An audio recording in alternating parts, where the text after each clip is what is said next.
Hello, everyone. I hope everyone's having a wonderful day.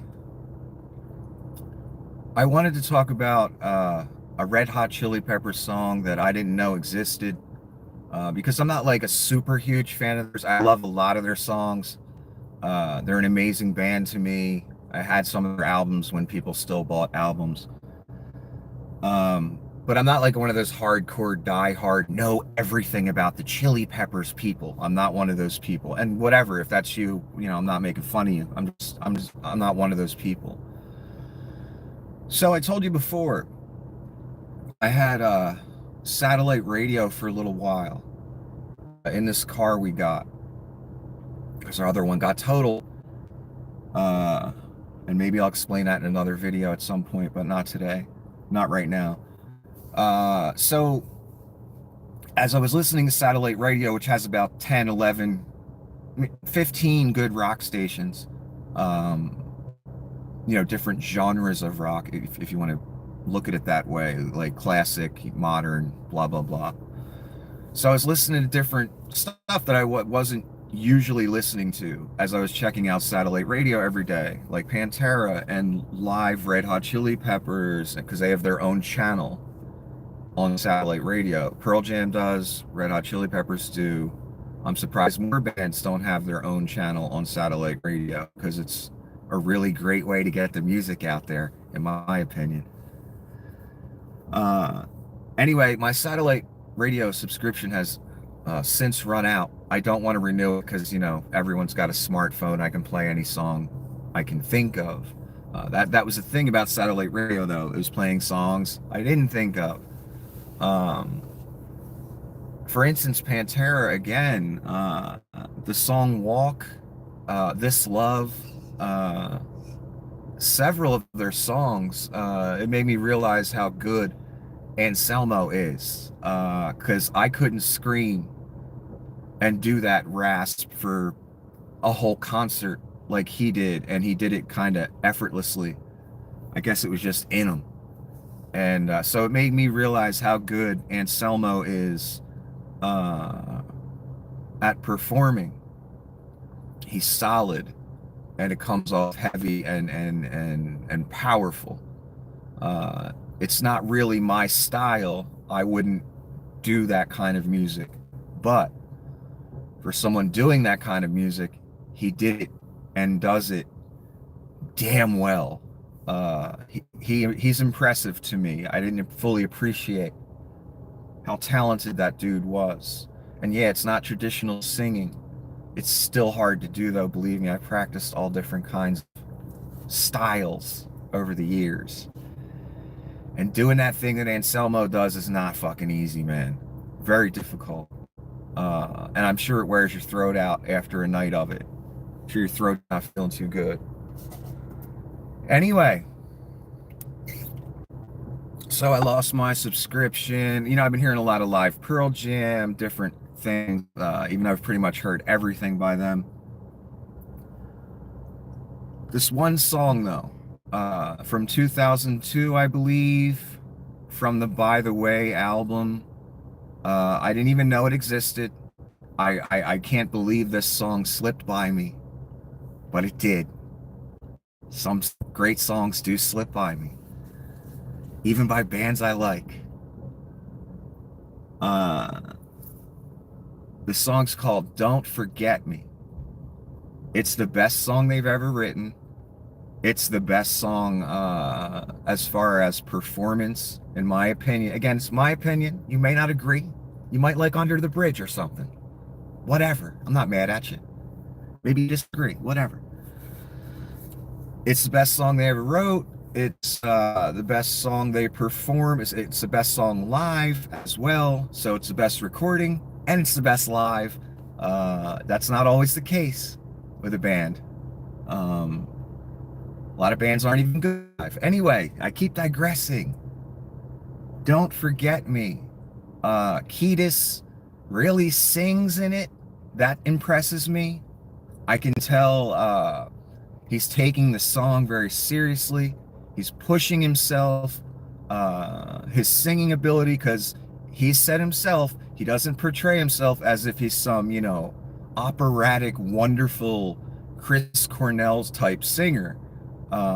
He's just not that guy. Fine, whatever. He does great with what he's got. I've always been impressed with Anthony Kiedis, even though he's not a traditionally, great singer. And he would admit that. He doesn't try and portray himself as, I'm the best fucking singer in the world. No one can touch me. He doesn't do that. He's a humble dude. That's another thing with satellite radio. You hear these guys talk in little interviews and shit. And the Red Hot Chili Peppers specifically, they're all still alive. That's one thing. They've beaten the odds and they've beaten, kind of fate that way. Because a lot of guys in that business, they don't live into their 50s and 60s and blah, blah, blah. They're dead at 28 or 29 or 27 or 32 or whatever. So they're all still alive. They're doing great that way. They all seem to be in decent health. None of them look like they're dying. That's another achievement. Another achievement is their growth as musicians. It's fascinating to watch over the years them get better and better and better. Most bands, as they age, get worse and worse and worse. They're just not inspired anymore. They're just putting music out to put it out because that's what they do, and they know people will buy it.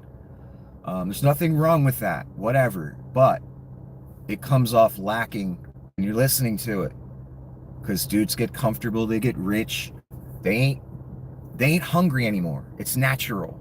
It's natural. Most bands, that's the way it goes. These guys, somehow they keep getting better and better, and they continue album after album writing great songs. There was an album that came out years ago, around 2017. I can't remember exactly, right when the Chris Cornell thing was happening. I forget the name of the album, but it had songs like Detroit on it, which are amazing. Feasting on the Flowers, which are that's an incredible song. I don't think Frusciante was on that album, which surprised me. I don't know why that took place, why he wasn't on it. At least that's what I read. Maybe I'm wrong. I'm no expert on the Chili Peppers, like some of you people. Great album, though. Had 4 or 5 pretty damn good songs. Two or three of them are excellent fucking songs. At that age, when they already got money and they don't have that hunger of youth anymore. And when I listen to them in interviews, they seem to just be enjoying it and just keeping it mellow, attitude-wise, not letting the heads get too big, not looking at themselves as if they are gods. That's a rare thing to see in human beings that are successful in rock music or in the stardom world. You don't usually see that.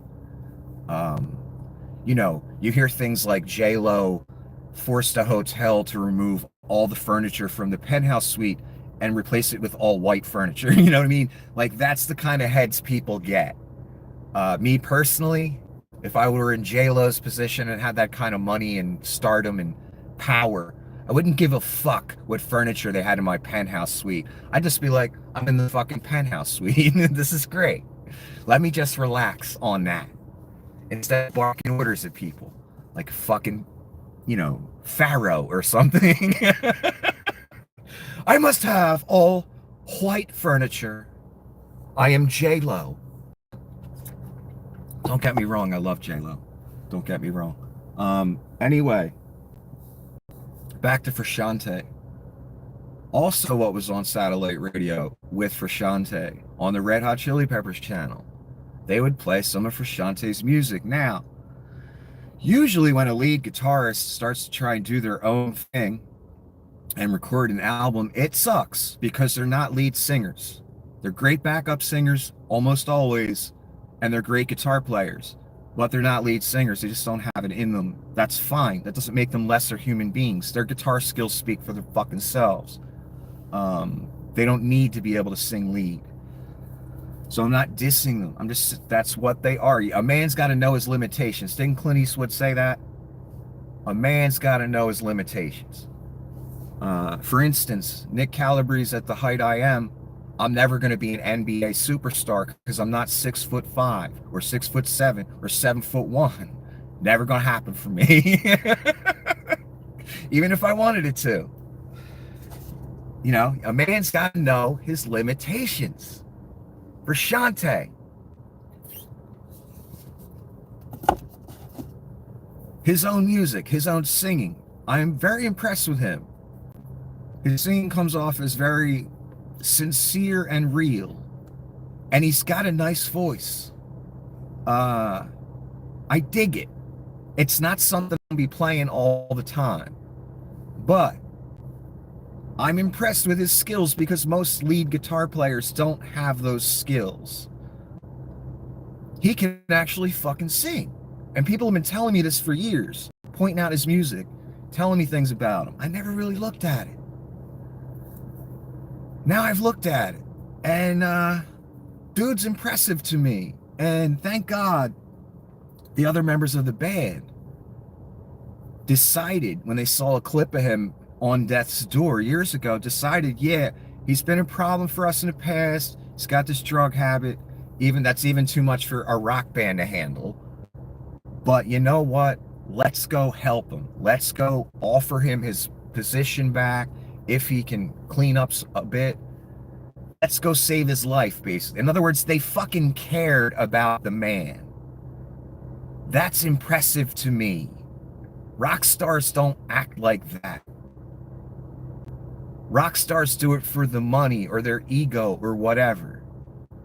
These guys saw one of their ex-band members and they could have just said, I'm good. I got my house. I got my girls, my wife, my kids, whatever. He decided to take that route. Fuck him. He's a grown man. He decided to be a heroin addict. Blah, blah, blah, blah, blah. They could have went that route. They didn't. They went the compassionate route. And said, you know what? We know he's a fucking mess right now. But he's like our brother. We got to go save him. And they offered him the position. They helped him get clean, I guess, at that time. I don't know what he's doing now. I haven't been paying attention for Shante. And he's, you know, since they saved his life, he's written some great music and performed some astounding music. So what a loss for the world that would have been if he died. And they just, you know, again, had the egotistical, you know, fuck him attitude.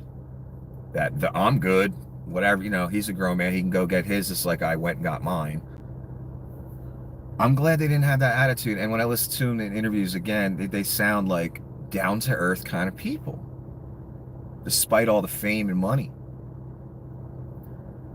Back to the song, Don't Forget Me. What impresses me about it? Because I always got to lay a foundation for my opinions, don't I? About 99% of the time, I try and do that. I don't try and just say, I like tacos. Okay, why do you like tacos? That's, you know, a robot, a monkey can say, I like tacos. Anyway, what do I like about it? The guitar, the effects he uses on guitar remind me of Pearl Jam a little bit, even though they're not emulating Pearl Jam at all. That's not what I'm saying. Just reminds me of like McCready vibe a little bit. Tiny, tiny, tiny, tiny. The effects he's using on the guitar, which I'm not sure if it's a delay or whatever, to make that echoey kind of, when he's strumming the pick quickly over the strings, it's making extra echoes. It seems like to me, I'm a guitar player, I'm guessing that's what's going on. I like the way guitar wise he goes in kind of like, he goes into like this hammer on thing and pull off, and then goes into the finger tapping thing. I know not all of you know what that is, and I'm not going to explain it all right now. I don't have time. Sorry. Finger tapping, it looks really cool. I'm not criticizing him either for this. It's the perfect guitar move for what he's trying to achieve with the song. Finger tapping was one of the first things I learned on guitar because of Metallica. It's very easy to do. But it looks really complex and like, wow, he's doing something amazing on guitar. But it's the placement of it. That's the real skill in using finger tap technique like Van Halen invented years ago. Uh, the real skill is not overusing it, knowing where to place it. Metallica knew where to place it in their old music. Frusciante placed it perfectly. Could not be any more perfect. That transition into that hammer-on pull-off thing he's doing, into that finger tap, is fucking incredible as a guitar player. That's the genius of a guitar player that knows where and when and how much to use that finger tap. You don't want to overuse it. You want to place it in the right spot. It sounds amazing when you do it right. Frusciante did it right. So the whole guitar concept, I guess you could say, fascinates me that he did in that song. It's better than anything he's ever done with the Red Hot Chili Peppers, in my opinion. It's some simple back of it. Anyway, the guitar parts are incredible for that song, Don't Forget Me. Kiedis, again, he really sings in that song. And I'm not saying he's a bad singer. I'm saying he takes it to the next level in that song. It's amazing. The live performances, there's just something I've noticed about bands, Jane's Addiction especially, and other bands, many other bands. They get to a point where they master the song. Lindsey Buckingham from Fleetwood Mac, in their life.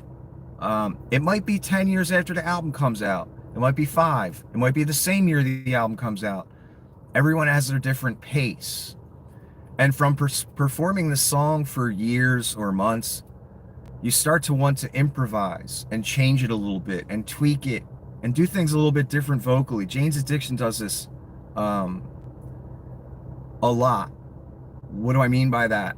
I really wonder if, what's his name, Perry Farrell, whatever his name is, when he goes into the studio, that he doesn't really have the songs fully fleshed out because the recordings are so different from the live oftentimes, or years later. Specifically, that album, Kettle Whistle, that's the best Jane's Addiction I've ever heard. The recordings don't even come close to what was done on that Kettle Whistle compilation. Has some live stuff, has a new song at the time, has some recorded stuff. What I'm trying to say is, it's like he got to the point where he perfected the songs and no one could do them that perfect. And he changed the way he sang them. I recommend that anybody that likes Jane's Addiction and doesn't know about that Kettle Whistle album, listen to that. I don't ever want to listen to their albums when I listen to that one specifically, because I can tell he's at the point in his life where he mastered the songs and he gave his best live performance ever on that album, on some of those songs. Where was I going with this? Best live performance on some of those songs. Okay, the live version of Don't Forget Me, this one specific video, my lovely girlfriend found it. Where's it at again, and what video is it? Paris, and it says... It's from Paris. They were performing in Paris. Hold on one second. And maybe I'll put the link in the description at some point today so you can see that specific performance. This one. What is it? Is there a year? No? And what channel is it? Hold on, let's take a second. Nico Strat, is that what that says? Nico. Don't Forget Me live. Frusciante is incredible, it says in the title. The video's from 15 years ago. It's got 24 million views. The guy's channel is Nico Strat. NICOSTRAT. That specific one. Again, it's like they all fully mastered the song and got to the point where the expression of the song was perfect. That France performance is an example. They did extra guitar work on it, extra soloing. It reminds me of Mike McCready when McCready's on point, like in that November Hotel song that he did. It reminds me of that. Towards the end, the very end, the last, I don't know, 20, 30 seconds, he reminds me of Lindsey Buckingham. Some guitar moves he does. I just thought it was the coolest thing. So that performance specifically, Kiedis sings it damn near perfectly, because he jumps around a little bit and gets winded because he's so excited about what he's performing, I guess. And for Shante, the guitar work he did on that specific performance, it's perfection. It can't be any better. There's nothing you can add to it. There's no tweaking it. It's perfection. It's goosebumps all the way. Everybody in the group that day, that performance, they decided to put something extra into it. I noticed Pearl Jam does that sometimes at certain stops on their tours, that I guess they get together and say, for this show tonight, we're going to put a little something extra into the song and get really into it. That's what Red Hot Chili Peppers did there. How do I know that? Because they added this whole extra solo section that's not on the recording. Even though the recording, in my opinion, is perfect. I'm glad they saved all that extra for a live performance. It makes it more special, and it shows that Frusciante was feeling it that night. So I guess what I need to say before my phone melts is go check out that song, Don't Forget Me. I can't believe it slipped by me. It's their best song they've ever done. I'm so impressed by it, the live version and the recording. I love watching those guys just get better and better, and I love seeing them stay, humble. It's rare in a band to be doing what they're doing, still putting out good music after, so many albums, so many years. Very fucking rare. Check out that song. I'll try and put the link to that specific live performance in the comments section. And sorry about the technical difficulties. It's fucking hot down here. Have a good day. Oh, it's reconnecting. I didn't shut it down. Hold on. It vibrated. Like literally in my face.